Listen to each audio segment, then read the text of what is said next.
इस वीडियो में हम लोग प्रकाश से रिलेटेड जो चैप्टर है हम लोग का, देखिए प्रकाश से रिलेटेड जितना भी क्वेश्चंस होंगे हम लोग यहाँ पे पढ़ेंगे। और एक और इसमें बेनिफिट है दोस्तों, हम लोग बहुत सारा ये जो वीडियो हम लोग प्रोवाइड कर रहे हैं ना, यहाँ पे आप लोग को बहुत सारा देखिए यहाँ पे जो भी है ऑप्शन होगा हम यहाँ पे टिक लगा दिए हैं। इससे ये होगा कि आप लोग आसानी से इसको देख कर भी याद कर सकते हैं, ठीक है। तो इस तरह आप लोग इसको पढ़िएगा तो बहुत बेनिफिट होने वाला है दोस्तों। चैनल पर नए होंगे तो चैनल को सब्सक्राइब करिएगा। क्लास 10th के लिए दोस्तों आप लोग के लिए 2024 में बहुत ही इंपॉर्टेंट होने वाला है ये क्वेश्चन, ठीक है। इसलिए इसको ध्यान से देखिएगा दोस्तों। क्लास 10th के लिए 2024 में बहुत ही इंपॉर्टेंट होने वाला ये क्वेश्चन ध्यान से देखिएगा दोस्तों। यहाँ पे हम लोग प्रकाश चैप्टर से जितना भी क्वेश्चन होगा उसको देखने का प्रयास करेंगे। देखिए यहाँ पे फर्स्ट नंबर क्वेश्चन कर रहे हैं हम लोग का कि प्रकाश छोटे छोटे कणों से मिलकर बना है, जिसे कहते हैं हम लोग क्या कहते हैं, फोटोन कहते हैं। क्या कहते हैं, फोटोन। प्रकाश जो है, प्रकाश छोटे छोटे कणों से मिलकर बना होता है, जिसे क्या कहते हैं, फोटोन कहते हैं। सेकंड नंबर क्वेश्चन कर रहा है प्रकाश तरंग किस प्रकार का तरंग है। तो प्रकाश तरंग जो होता है अनुप्रस्थ होता है। देखिए प्र आ रहा है ना इसमें भी देखिए प्र आएगा, है ना। तो प्रकाश तरंग जो है किस प्रकार का तरंग है, तो अनुप्रस्थ तरंग है। फिर नेक्स्ट क्वेश्चन कर रहा है प्रकाश का तरंग सिद्धांत किसने दिया था। तो प्रकाश का तरंग किसने दिया था, प्रकाश का तरंग सिद्धांत हाइगेंस ने दिया था। किसने दिया था, प्रकाश तरंग का सिद्धांत किसने दिया था, हाइगेंस ने दिया था। देखिए यहाँ पे बी नंबर ऑप्शन। देखिए एकदम सिंपल वे में हम लोग ऐसे किए हैं। ऐसे करने से क्या होगा कि आप लोग आसानी से वीडियो देख के आराम से याद कर सकते हैं, इसलिए दिक्कत नहीं होगा, ठीक है। इसलिए हम लोग यहाँ पे कवर कर दिए क्वेश्चन को भी। सेकंड नंबर क्वेश्चन कर रहा है निम्नलिखित में किस घटना के आधार पर प्रकाश तरंग का अनुप्रस्थ होने की पुष्टि होती है ना। तो ये जो होता है हम लोग का ए नंबर हो जाएगा, सी नंबर हो जाएगा ध्रुवण के कारण। किसके कारण, ध्रुवण के कारण जो है क्या होता है, ध्रुवण के कारण जो है हम लोग का ये होता है, ठीक है। ध्रुवण के कारण क्या होता है, ध्रुवण। देखिए ध्रुवण यहाँ पे दिया है ना, तो ध्रुवण के निम्नलिखित में किस घटना के आधार पर प्रकाश तरंग के अनुप्रस्थ होने की पुष्टि होती है, ध्रुवण के कारण। किसके कारण, ध्रुवण के कारण। फिर हम लोग का नेक्स्ट क्वेश्चन कर रहे हैं यहाँ पे प्रकाश के विद्युत चुंबकीय स्वरूप की खोज किसने किया था। प्रकाश के विद्युत चुंबकीय स्वरूप की खोज किसने किया था। देखिए 2013 में एसएससी में भी दिया हुआ है, ठीक है क्वेश्चन। तो ये सब बहुत इंपॉर्टेंट होने वाला है क्वेश्चन, इसलिए इसको ध्यान से रखिए। देखिएगा यहाँ पे ये क्लास 10th के लिए 2024 के लिए बहुत इंपॉर्टेंट होने वाला है दोस्तों, इसको याद रखिएगा। कह रहा है प्रकाश के विद्युत चुंबकीय स्वरूप का खोज किसने किया था, तो मैक्सवेल ने किया था। किसने किया था, मैक्सवेल ने। फिर नेक्स्ट क्वेश्चन कह रहा है हम लोग का दोस्तों 6 नंबर कि इसमें सर्वप्रथम यह दिखलाया कि प्रकाश तरंगों का विवर्तन होता है। किसने दिखाया, तो ग्रेमाल्डी ने दिखाया था। किसने, ग्रेमाल्डी ने। किसने प्रकाश को यह दिखलाया कि प्रकाश तरंगों का विवर्तन होता है, तो ग्रेमाल्डी ने दिखाया था। किसने, ग्रेमाल्डी। नेक्स्ट क्वेश्चन कह रहा है कि प्रकाश विद्युत प्रभाव का प्रतिपादन किया। प्रकाश जो है विद्युत प्रभाव का प्रतिपादन किया, किसने किया था, आइंस्टीन ने किया था। किसने किया था, आइंस्टीन ने। विद्युत प्रकाश का प्रतिपादन आइंस्टीन ने किया था। फिर नेक्स्ट क्वेश्चन कर रहा है हम लोग का निम्नलिखित में से कौन सी घटना प्रकाश और ध्वनि दोनों में घटित नहीं होती है, ठीक है। तो ये जो होता है ध्रुवण जो है प्रकाश और ध्वनि में घटित नहीं होती है। ये केवल हम लोग का किस में घटित होती है, तो ये केवल हम लोग का प्रकाश में ही घटित होती है। ध्रुवण जो है किस में घटित होती है, तो केवल प्रकाश में घटित होती है। फिर हम लोग का नेक्स्ट क्वेश्चन कर रहा है यहाँ पे, है ना, 9 नंबर कर रहा है कि निम्नलिखित अवरोध की कोर यानी किनारों से प्रकाश का मुड़ना क्या कहलाता है। तो ये विवर्तन कहलाता है, ठीक है। किसी अवरोध के कोण यानी किनारों से प्रकाश का मुड़ना क्या कहलाता है, विवर्तन कहलाता है। क्या कहलाता है, विवर्तन।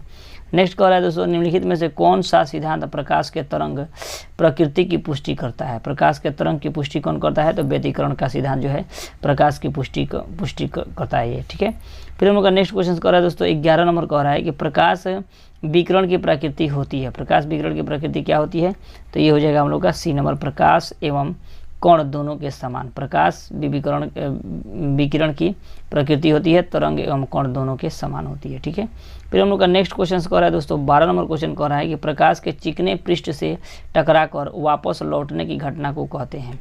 तो ये जो होता है प्रकाश के परावर्तन के कारण होता है। प्रकाश के चिकने प्रकृति से टकराकर वापस लौटने की घटना को क्या कहते हैं, तो प्रकाश का परावर्तन कहते हैं, ठीक है, प्रकाश का परावर्तन। फिर हम लोग का नेक्स्ट क्वेश्चन यहाँ पे कह रहा है दोस्तों, नेक्स्ट क्वेश्चन यहाँ पे देखते हैं हम लोग 13 नंबर क्वेश्चन कह रहा है कि प्रकाश के ध्रुवण की घटना से यह सिद्ध होता है कि प्रकाश तरंगे है, ठीक है। ध्रुवण से पता चलता है क्या है, प्रकाश तरंगे एक अनुप्रस्थ तरंग है। ध्रुवण देखिए प्रकाश जो है अनुप्रस्थ होता है, प्रकाश होता है अनुप्रस्थ। फिर हम लोग का नेक्स्ट कह रहा है हम लोग का दोस्तों नेक्स्ट क्वेश्चन कह रहा है हम लोग का 14 नंबर क्वेश्चन कह रहा है कि सूर्य लगभग 4 × 10⁻26 जूल प्रति सेकंड की दर से ऊर्जा दे रहा है सूर्य से इतनी ऊर्जा निकलने से उसका द्रव्यमान किस दर से कम हो रहा है, तो ये बी नंबर हो जाएगा। 4 × 10⁹ kg प्रति सेकंड इसको पढ़ते हैं, ठीक है, प्रति सेकंड पढ़ते हैं। तो इतना kg से जो है क्या हो रहा है, ऊर्जा जो है निकलने से उसका द्रव्यमान जो है कम होते जा रहा है। फिर हम लोग का नेक्स्ट क्वेश्चन कह रहा है कि प्रकाश का वेग सर्वप्रथम किसने ज्ञात किया था, तो प्रकाश का वेग सर्वप्रथम रोमर ने किया था, रोमर, ठीक है, प्रकाश रोमर ने किया था, इसको याद रखिएगा। फिर हम लोग का प्रकाश का वेग सर्वप्रथम किसने किया था ज्ञात, रोमर ने। फिर कह रहा है नेक्स्ट क्वेश्चन हम लोग का कि प्रकाश का वेग अधिकतम होता है, तो प्रकाश का वेग अधिकतम होता है निर्वात में, किसमें होता है, निर्वात में। प्रकाश का वेग अधिकतम होता है निर्वात में, किसमें होता है, निर्वात। फिर हम लोग का नेक्स्ट क्वेश्चन कह रहा है कि माध्यम के तापमान में वृद्धि के साथ प्रकाश की गति क्या होती है, वैसी ही रहती है। माध्यम में तापमान में वृद्धि के साथ प्रकाश की गति, मान लीजिए तापमान वृद्धि भी हो रहा है तो कोई भी उसमें प्रकाश की गति पर कोई प्रभाव नहीं पड़ता है। तापमान का वृद्धि भी करते हैं उससे कोई प्रभाव नहीं पड़ता है, प्रकाश अपने ही गति से गुजरता रहता है। नेक्स्ट क्वेश्चन कह रहा है कि जल, कांच व हीरे के प्रकाश की चाल निम्नलिखित निम्न क्रम में होती है, तो इसमें क्या हो जाएगा, तो 18 का हम लोग का बी हो जाएगा। पहले जल, उसके बाद कांच, उसके बाद हीरा। मतलब कहने का मतलब कि हीरे प्रकाश की चाल सबसे अधिक जल में होगी, उसके बाद कांच में, उसके बाद हीरा में। सबसे पहले कांच में जितना जाना होगा वो अंदर घुस जा सकता है प्रकाश, उसके बाद कांच में जा सकता है, उसके बाद हम लोग का हीरा में जा सकता है, ठीक है। फिर हम लोग का नेक्स्ट क्वेश्चन कर रहा है कि चंद्रमा से पृथ्वी तक आने में प्रकाश को लगभग कितना समय लगता है। चंद्रमा से पृथ्वी तक आने में प्रकाश को लगभग कितना समय लगता है, तो लगभग चंद्रमा को, तो ये हो जाएगा हम लोग का 1 सेकंड। 1 सेकंड हालांकि नहीं होना चाहिए, 1 सेकंड कि 8 सेकंड, 1 ही सेकंड होगा तब, है ना।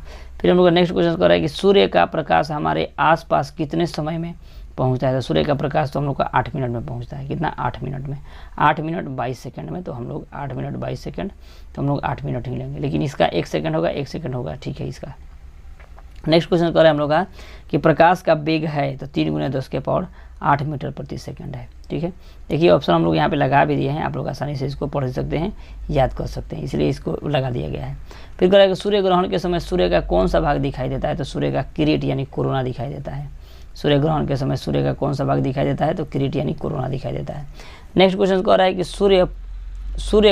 पूर्ण सूर्य ग्रहण का अधिकतम समय कितना होता है, तो पूर्ण सूर्य ग्रहण का अधिकतम समय 460 सेकंड होता है, 460 सेकंड। पूर्ण सूर्य ग्रहण का अधिकतम समय कितना होता है, 460 सेकंड होता है। फिर हम लोग का नेक्स्ट क्वेश्चन कह रहा है कि सूर्य ग्रहण तब होता है जब, सूर्य ग्रहण कब होता है, तो सूर्य ग्रहण चंद्रमा के बीच में होगा, चंद्रमा बीच में होगा तब सूर्य ग्रहण होता है, ठीक है।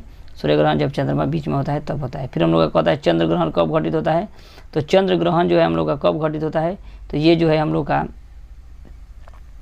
पूर्णिमा के दिन घटित होता है। चंद्रमा ग्रहण जो है घटित होता है पूर्णिमा के दिन होता है। फिर हम लोग का सूर्य ग्रहण कब घटित होता है, तो ये सूर्य ग्रहण जो होता है हम लोग का अमावस्या के दिन घटित होता है। चंद्र ग्रहण कब होता है, तो पूर्णिमा के दिन, क्योंकि देखिए उस समय जब चांद उगेगा तभी ना ग्रहण होगा, तो इसलिए हम लोग का पूर्ण ग्रहण होगा पूर्णिमा के दिन। और सूर्य ग्रहण कब होता है, तो सूर्य ग्रहण अमावस्या के दिन होता है। क्या होता है, अमावस्या के दिन, है ना, यानी प्रतिपदा के दिन, प्रतिपदा।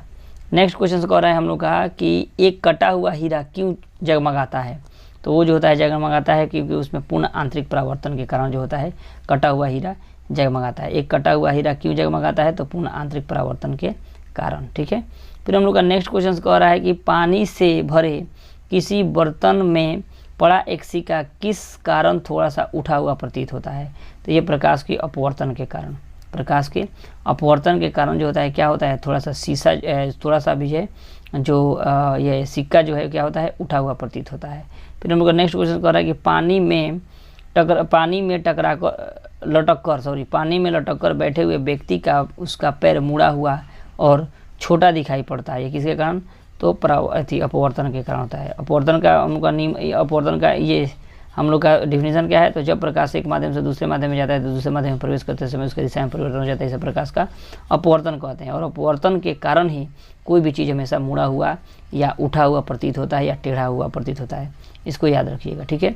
फिर हम लोग का नेक्स्ट क्वेश्चन कह रहा है दोस्तों 30 नंबर क्वेश्चन कि जब एक कॉम्पैक्ट डिस्क यानी सीडी सूर्य के प्रकाश में देखी जाती है तो इंद्रधनुष के समान रंग दिखाई देता है, इसका व्याख्या की जा सकती है।